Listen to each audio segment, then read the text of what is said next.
So guys, nandito tayo sa ngayon sa sa bindingan. So ngayon nagpapabend tayo. So ito yung natin, unit natin. Hindi pa nabebend. So yung natin tropa natin. Yan, nabebend sila. Yan si Katatak TV. Yan. So ito yung unit natin, hindi pa nabebend. So nagdala ako ng tig para may dinudugtong namin. Yun o. Dinudugtong namin. Kaya nagbaon kami ng tig. So yung tig namin, ito yung tig. Yung mga tropa natin dun. Nag-bend na.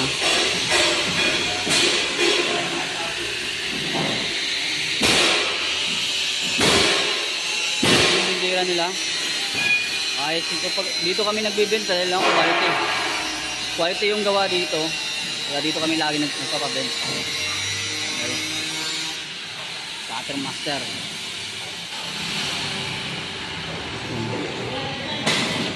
So yun guys, dito tayo. So nandito tayo ngayon sa sa isang YouTuber din na si Katatak TV. Katatak. Yan, si Katatak TV yun guys. So dito kami nagpapabend guys dahil quality yung mga nila, yung mga gawa nila. Nagpapabend. Lang sablay. Kung mapapansin nyo guys, oh. Yung bindira nila, maganda yung bindira nila.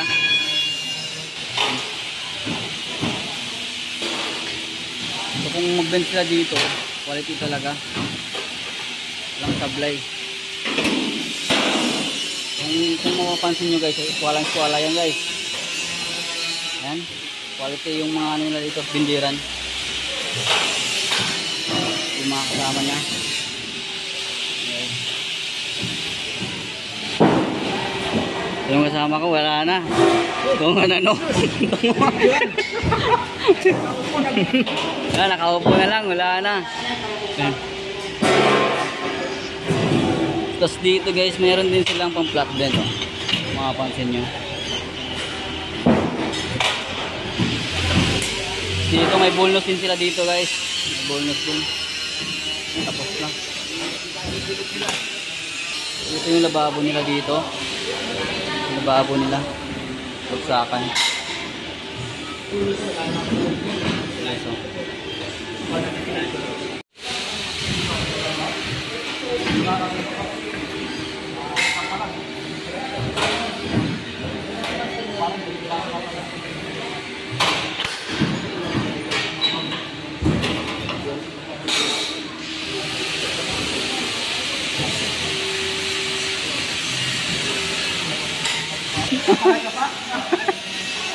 Mayayari.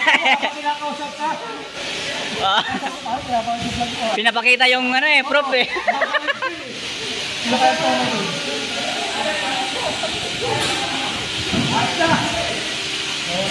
Maraming gawa nila na ito ngayon.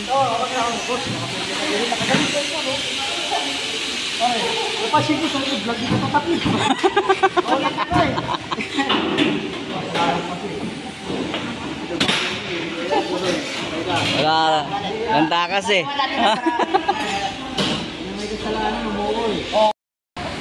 So guys, dito na yung mapapalaban kami sa bending. So tinutulungan namin sila ni Katatak na bend ito dahil mahaba kasi bend namin eh. Kaya umakyat na ako at umakyat na yung kasama ko. So yun, mag-aalalay na kami dahil hindi kaya nila.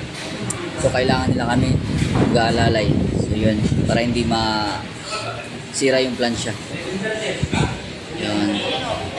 Sobrang bigat kasi yan guys. So nasa ang thickness ng plansya is 1.8. So yun, kailangan ng malalay talaga yan dahil sobrang haba kasi. Yun na.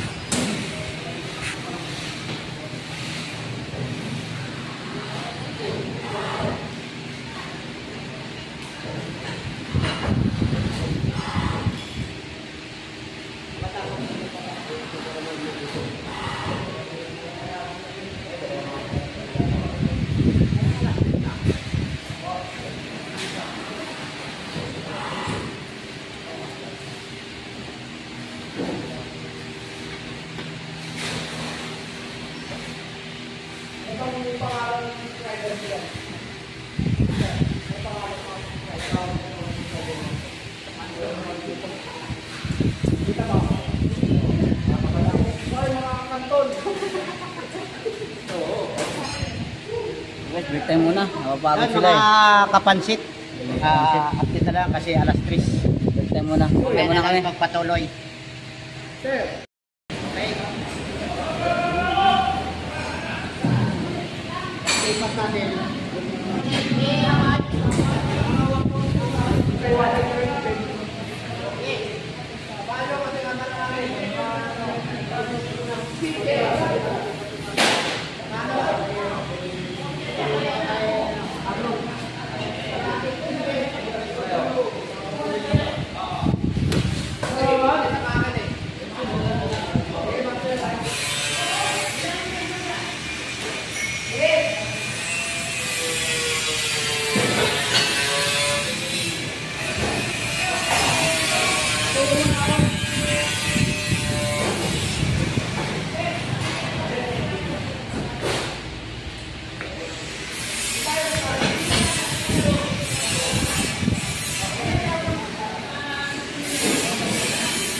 Ang haba na to 11 minutes na.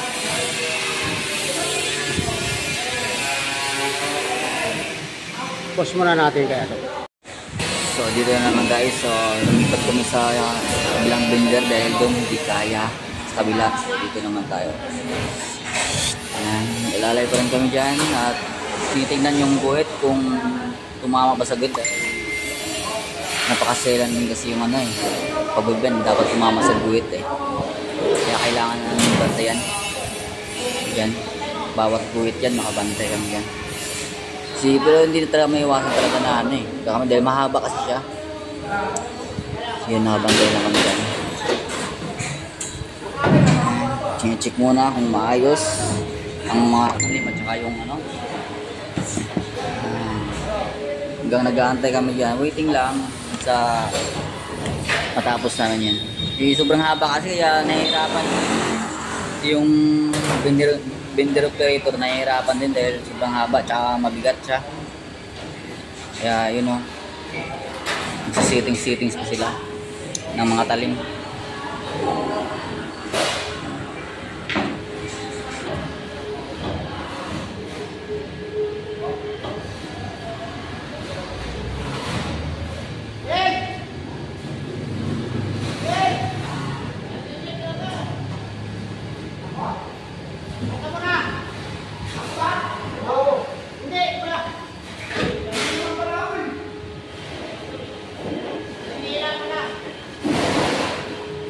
Magkano yung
Minsan nag-video.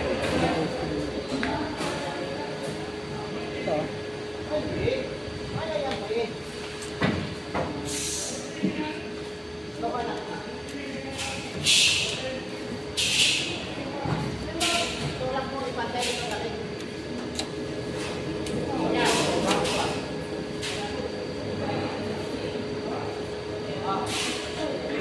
Ito yung ano.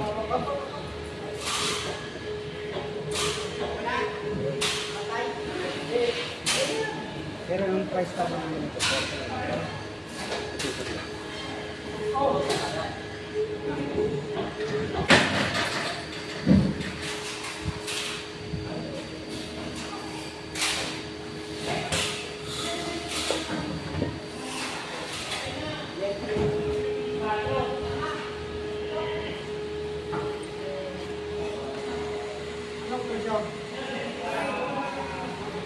Kano? 170.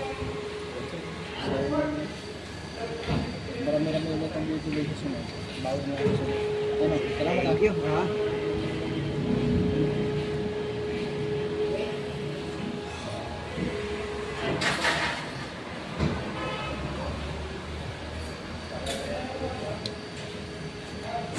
So yan, nag-aantay kami dyan. So kinuha ko yung cellphone at pabigyan ko sila. Tapos lumipat na naman ang kabilang vendor kasi hindi kaya dun. Yan. Naman, check ulit kung kaya. Setting ulit ng talim. So ayos naman. Yun.